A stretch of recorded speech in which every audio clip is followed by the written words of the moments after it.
After the rain ceased and the skies cleared, Lian sat on the burnt earth, panting lightly.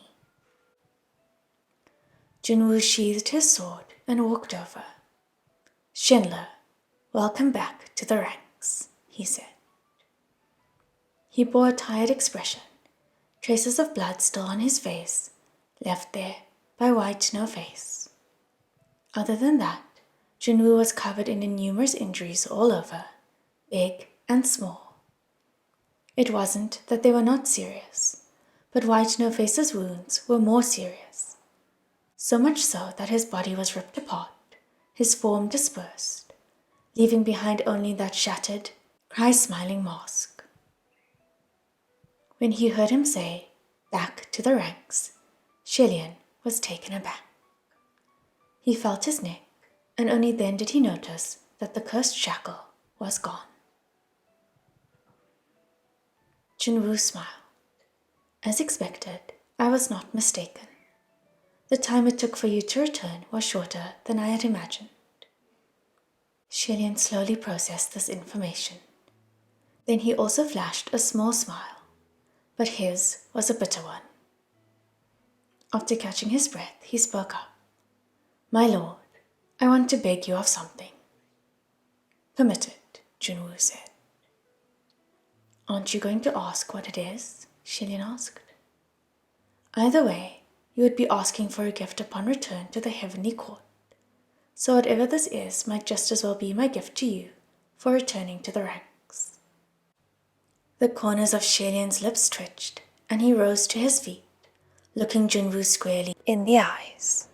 He said with the utmost respect, "Then, pray my lord banish me to the mortal realm once more." Hearing this, Junwu's smile faded. "Whatever for?" Lian explained himself truthfully. "I've committed a crime. The second round of the human face disease was unleashed by me, even though the consequences don't look too serious. Since only a nameless ghost had vanished, and perhaps in this world there would be no one who cared for this nameless ghost. So in the end, the consequences didn't look serious." Junwu said slowly, "If you knew what was wrong, then you are already in the right." However, Lian shook his head. "Just knowing is not enough. If I made a mistake, I should be the one to accept punishment. But I committed the wrong, and the one who took the punishment for me was—" He raised his head. "So as punishment, I pray my lord will grant me a cursed shackle. No, 2 cursed shackles. One to seal away my spiritual powers, another to disperse all my luck and fortune." Junwu frowned slightly. "Disperse all of your luck and fortune? Then won't you be unlucky to the extreme and truly become the god of misfortune?" In the past, Lian would certainly deeply mind when he was called the god of misfortune, and was very repulsed by it, thinking it was a great humiliation. However, he no longer cared for such things. If I am to become a god of misfortune, then so be it, as long as I know for myself that I am not one. Once his fortune was dispersed, it would naturally flow to those who were less fortunate, so it would be a form of atonement. "It will be very embarrassing," Junwu reminded him. "It doesn't matter," Lian said. "And to be honest, it feels like I'm almost used to it by now." Although it wasn't something he wanted to get used to, but once he did get used to it, it really felt like nothing could harm him. Junwu watched him. "Shenle, you have to understand that without spiritual powers, you would no longer be a god." Lian sighed. "My lord, I know this better than anyone." After a pause, he said, a little frustrated and a little forlorn, "People say I am God, and so I have spiritual powers. But in truth, I'm not the god they perceive me to be. and I might not be as invincible as they wished for. Would a god be such a failure? Wishing to protect my own people, but I let their corpses spread across the wild.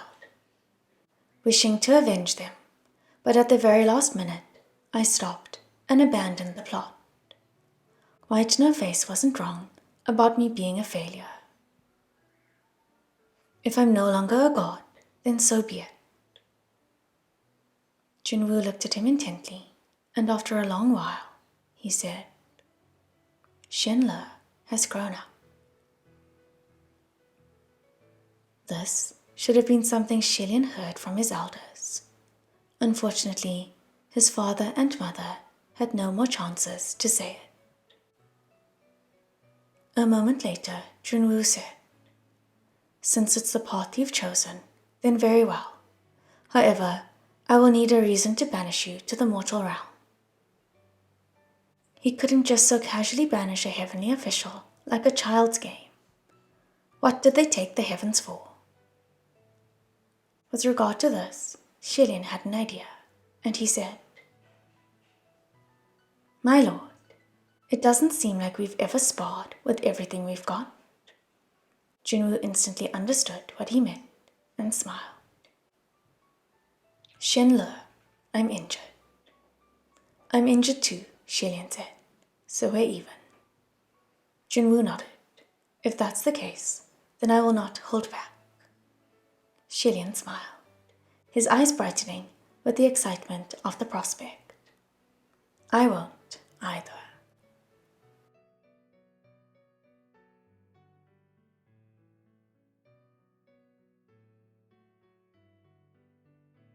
His Highness the Crown Prince was banished again.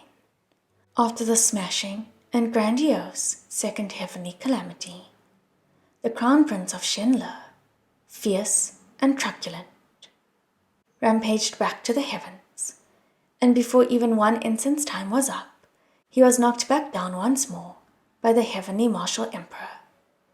None of the heavenly officials could figure out just what that man was thinking.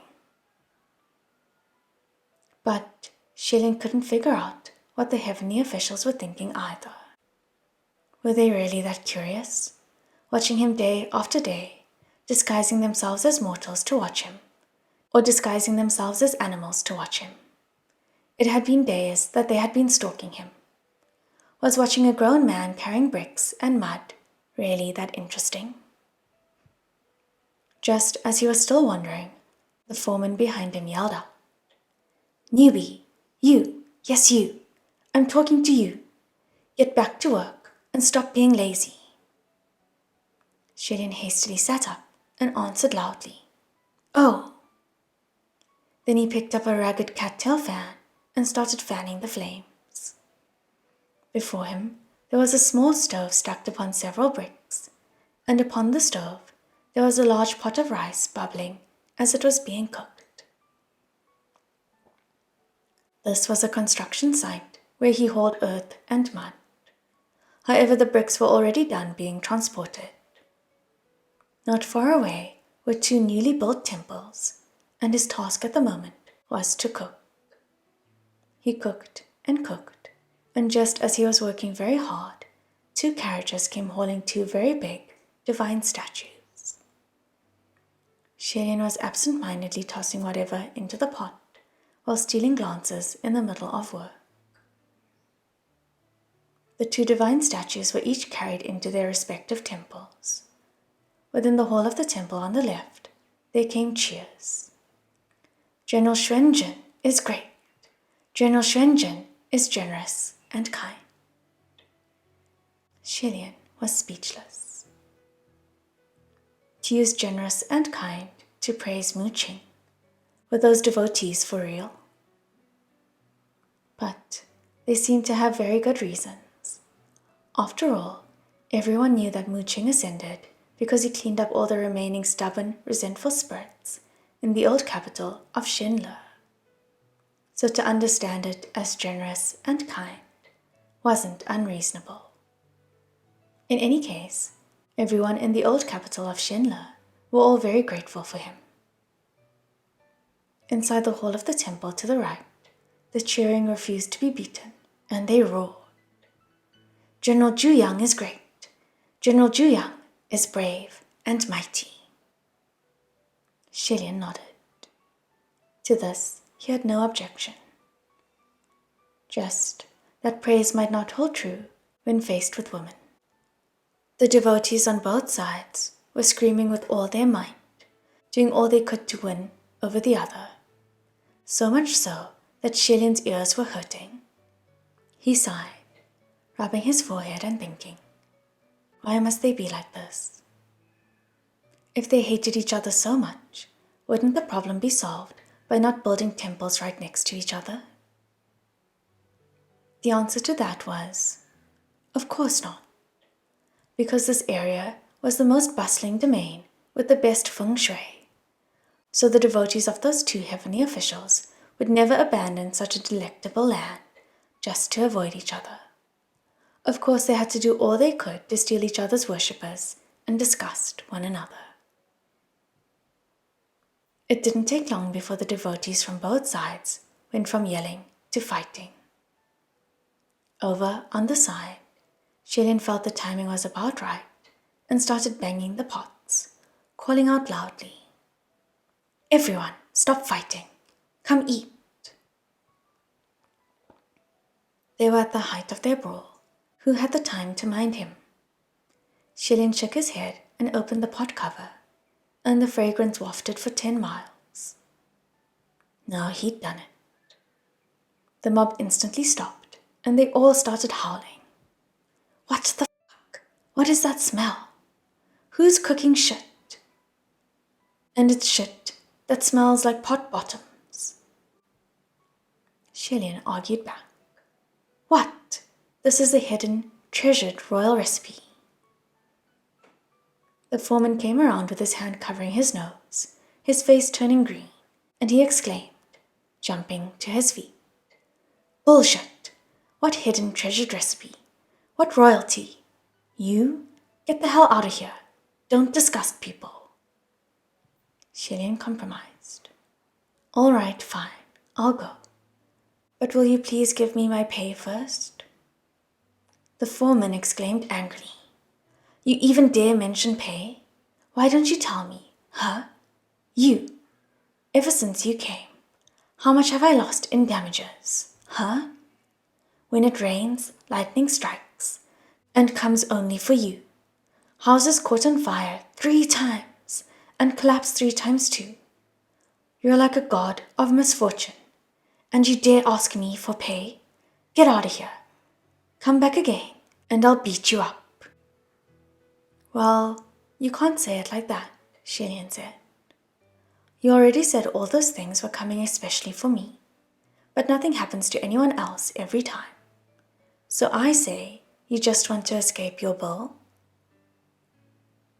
Before he was done, the foreman and all the other fellow laborers could no longer take the smell wafting out of that pot, and they all fled, leaving Xilian in the dust. Wait! Xilian called out. He glanced around, and the 2 parties that were fighting were also chased away by the stench. Xilian was speechless. He mumbled to himself. If you weren't going to eat it, why have me cook such a large pot? Don't waste just because you've got the money. Shaking his head, Xilian contemplated. Then he ladled 2 large bowls of rice, one offered inside the temple of Zhu, the other inside the temple of Xuanzhen. Finally, feeling that everything served its purpose, he clapped his hands close, completely satisfied. He went back outside to pack up his stuff, rolling up the straw mat on the ground very seriously, and tied it with the sword before carrying both on his back. The white silk band wrapped around his wrist nuzzled secretly, and Xilian patted it, writing the bamboo hat on his head. Fine, don't pay. I'll go busking, he said. He still had a specialty trick, after all, shattering boulders on his chest. As he walked down the path, Shilin suddenly noticed that there was a tiny, little red flower on the side of the road, quite precious. He crouched down, gently touching its petals, feeling quite cheerful. He said to it, "I hope we shall meet again." Even after he had gone into the distance, that tiny, little red flower was still dancing in the wind.